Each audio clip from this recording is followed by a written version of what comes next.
A good computer game can, like a good book, bring you to dive into it. You accept living there, perhaps just for a moment, as a reality.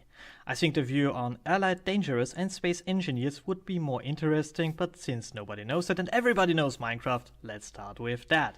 If you like it, I might do more of this stuff. If you think it's just a silly waste of my time, this will be the only show. I think going outside the box and investigate those things is just a nice training of the brain muscle, so let's get into it. Minecraft. There is a good chance that you know this game. It's about a guy in a world filled with blocks, the size 1 meter by 1 meter by 1 meter. And with the right tools you can remove the blocks and reposition them. There are critters around that are useful and dangerous. Particularly the night times can be pretty dangerous. Let's imagine that our civilization started not on Earth, but in vanilla Minecraft, so no mods. How would this look like? Let's start with the beginning. Let us imagine that the world pops up and some of us get into existence in this world. Let's take one stretch here and let us suggest that players, humans, can reproduce in some way. I mean, animals can do it, villagers can do it. I think it's fair to assume that players can do it, perhaps by eating an apple or something like this. I don't know. How much space would you require to make a living? Well, the main factor here is, of course, food. How much space would you need to get enough to eat? It's surprisingly little in Minecraft. About an area of 10 by 10 meters is more than enough in this very world. Growing plants underground is perfectly a good option. That's absolutely doable. You don't need the sun. All you need is a bunch of torches, and since torches can be crafted completely out of wood, there will be no shortage of these. In the Minecraft world, it is easy to grow your own food, and it's very likely that via trade, the whole spectrum of food will be available to more or less everybody in very, very short times. Since seeds and processed food can be stored in large numbers, and to the very end of existence, it is a quite safe bet that food production will never be all too big of an issue, although I might suggest a lot of it would be done underground, or better, indoor. Because you see, space is an issue, but also not an all too big issue. Let's say we take the density of population of about 5,000 people per square kilometer. That means about a 15 per 15 block wide area for each person. And if you go to the density of overcrowded Monaco with 18,000 people per square kilometer, you come down to a 8 by 8 meter place. And it doesn't sound all that much, does it? But it is. Because it's also very likely that you own all the stuff below and all the stuff up. And even if you're stuck in a place that is 8 by 8, then it is in fact 8 by 8 by 250, and there's 16,000 square meters, the volume of 13 Olympic swimming pools. By the way, at this point, when the people start building these things, the Ender Dragon is already slain, unnoticed by most of the people. In the world of Minecraft, the ability to carry all your belongings with you make it easy for thieves. And yes, I accept the reality that in a large chest that takes not even 2 square meters of space, I can store almost 3,500 square meters worth of stone as a given. So the first settlers would quite likely build something we know when we play Minecraft. Some kind of housing on the ground, mines below, to get all the precious stuff from down there up there. And it means the mines are the weak spots. It is very easy to mine to them, get in, sneak around, steal whatever you can find and go back, seal anything as if you were never there.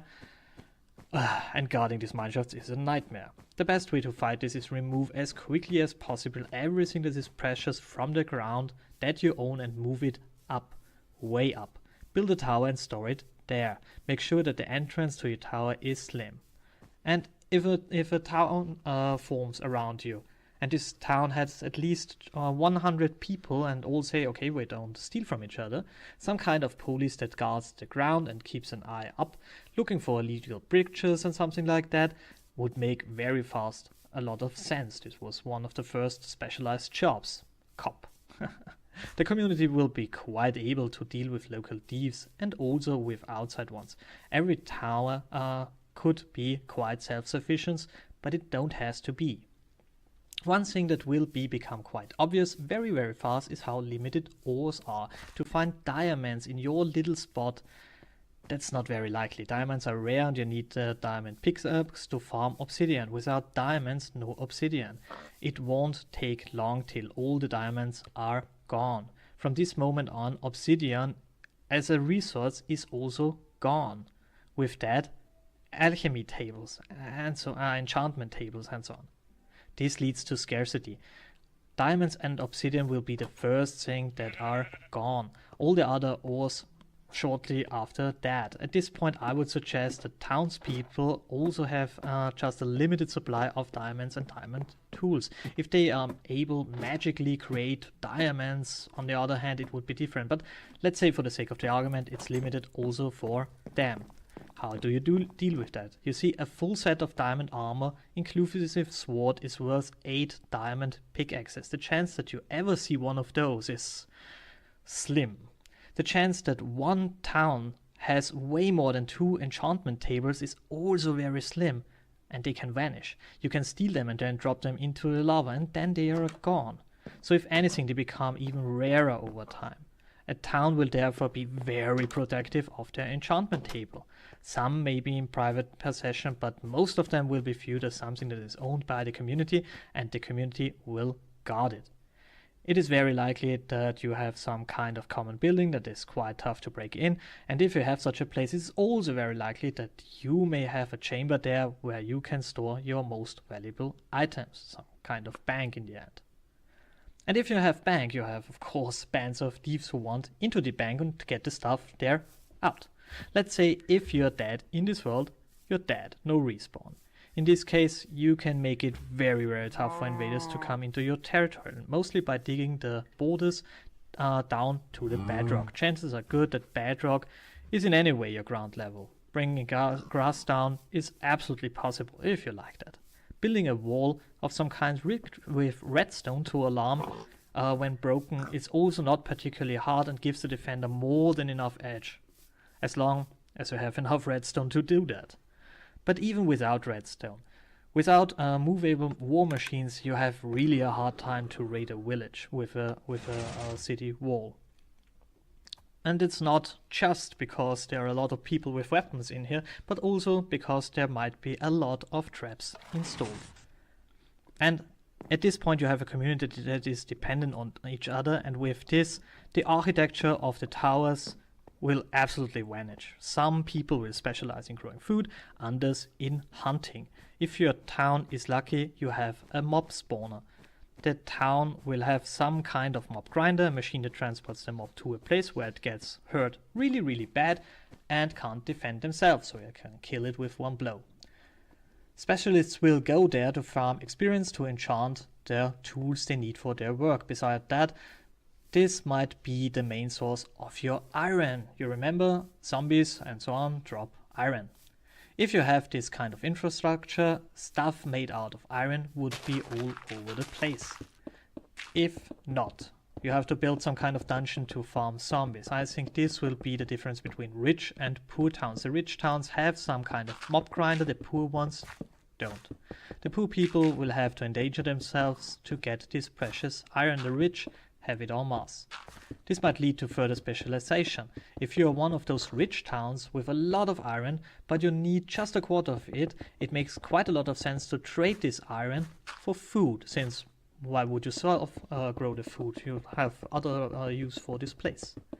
On the other hand, farming is way less dangerous than hunting zombies.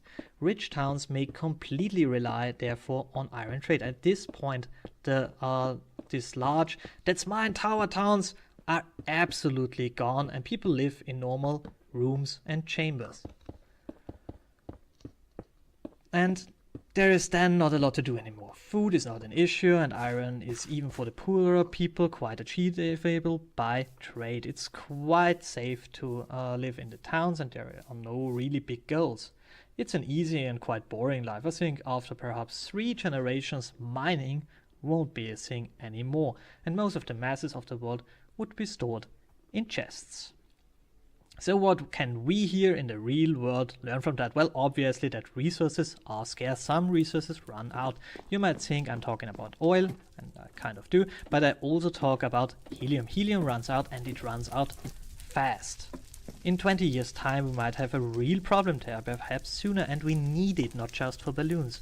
Uranium, oil, coal, this all will be gone. And we don't have a mob grinder that drops coal at a given time. It will be gone.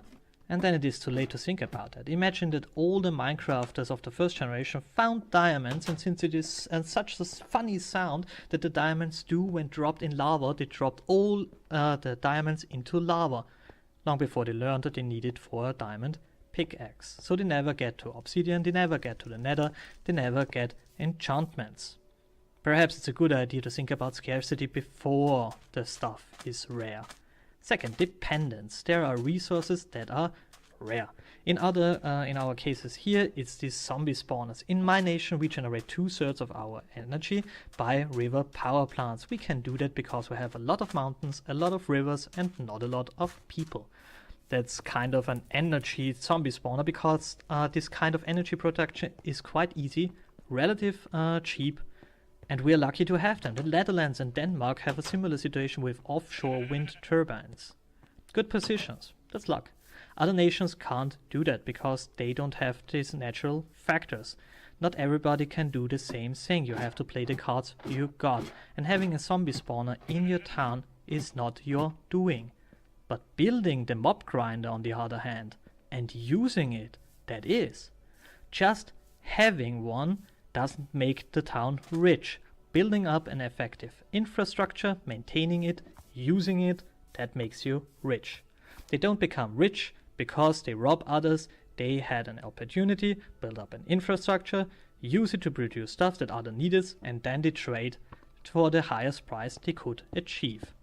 And this is what the West does. Yes, we import stuff from outside and give stuff back. In a trade, the side with less, let's say, trade skills will always have this feeling that the other did steal from him. The West is non-stop accused of stealing. But the cars driving around in Africa, the generators running in the plants, and their weapons are not produced in Africa, not planted in Africa, not even assembled in Africa.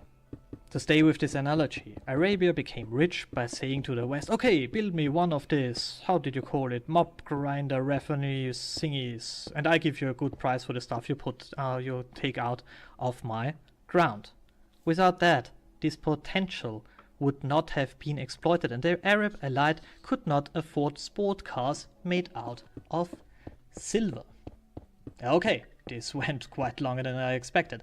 I hope you like this different kind of video. Tell me if you want more, if yes, what you want. I have been the Political Ferret. Subscribe for more, feel free to share, and have a digging good day.